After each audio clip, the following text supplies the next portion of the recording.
So today is December 7th. Ooh. And this is my project that's been here for a while. This is the juice that came out of my plums when I made those Lee Muis. Kevin's traveling plums. And that project turned out pretty good. But it's kind of like making sauerkraut. You put plums in a jar, bigger jar, and that are salted. I did not follow the 3% or 2.5% model. But anyway, this is the juice that was left.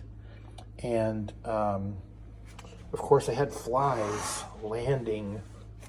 I put a coffee filter over the top, and then I could see, well, we had some, well, you don't see it over there, but we had some kombucha scobies that we had put a coffee filter over the top, but flies were landing on the coffee filter, and somehow maggots were growing in our kombucha SCOBY, and so we threw the whole thing out. So I didn't want that to happen here, so I put a second coffee filter, but instead of being tight to the top of the jar, I put it up about 1/2 inch. So you can kind of see it stayed up a little bit higher. I don't know if there's any eggs or anything in here,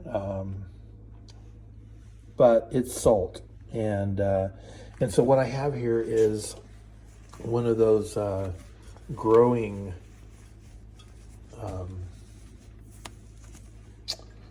heat mats wrapped around the jar, and it's set to 75 degrees so that this is always warm, which will make the liquid condensate and evaporate. And you can kind of see there's the condensation here, and so the liquid is evaporating. It's just going really slow because it's winter and I have the thing inside instead of outside, and so I'm making like an art. And then this countertop, it just sucks. Like if I put a coffee cup on here, my coffee cup it's like a heat sink. It just draws all the heat out. So I kind of have a battle with this thing. I do have it sitting on the towel and then wrapped with the heat mat. But anyway, you can see I started this on 10/18. It's now 12/7, so almost 2 months. It hasn't dropped down very much. That's the line where it started, and it's probably dropped 2 inches. So I don't know that this is a very efficient way of doing this. I think in the sun, or if the jars were maybe in the window during the summer, this would probably evaporate a whole lot faster. But my goal here is to create, I'm hoping to create like a flavored salt, like it would have the flavor of the plum juice with the salt, and I'm thinking it might be a pretty amazing, like a margarita salt or something. So by summer, this should be down to nothing. We'll see what happens. So I'm putting a new coffee filter on just because I can. And you can see it fits the top of this mason jar almost perfect. So then I'm putting the ring down. It's kind of hard to do this with one hand. So there we have that down. And then I'm going to put the second one on top, but I'm going to leave like a air gap like that, as big as I can. So the liquid will evaporate through the lower, I don't know, it's probably slowing it down, but I definitely want to keep the bugs out. Although any bugs that get in are going to be in a salt brine, so they're not going to live. So just again, the rubber band that held this thing tight to the jar, had broken, so I just reused it and tied it on. I'm going to wrap this back with another rubber band to kind of insulate it. And then I've got my chef's cap here, so the tight filter plus the air gap filter. And we'll see how it works. Okay, well, the reason I'm making that liquid salt is that I made these things. These are fermented and salted plum seeds.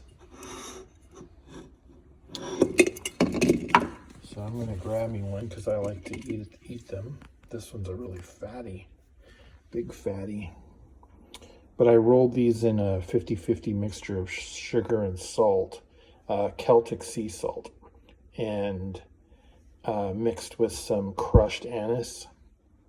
And they're in Hawaii they're called lihi mui, and this would be a salty one. I thought the 50% salt mix or sugar mixture would make these sweeter than they are, but anyway, they fermented in a jar for about a month, and then I dried them on a air food dryer.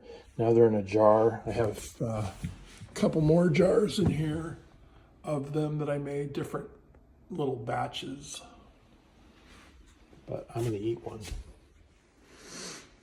All right, so this is my homemade lihi mui. I'm in Oregon, so getting Hawaiian lihi mui that doesn't have chemicals. I mean, I can get it up at the Asian Food Mart, but they always have aspartame and or saccharin in them, plus other chemicals. So these have sugar, salt, anise, and that's it.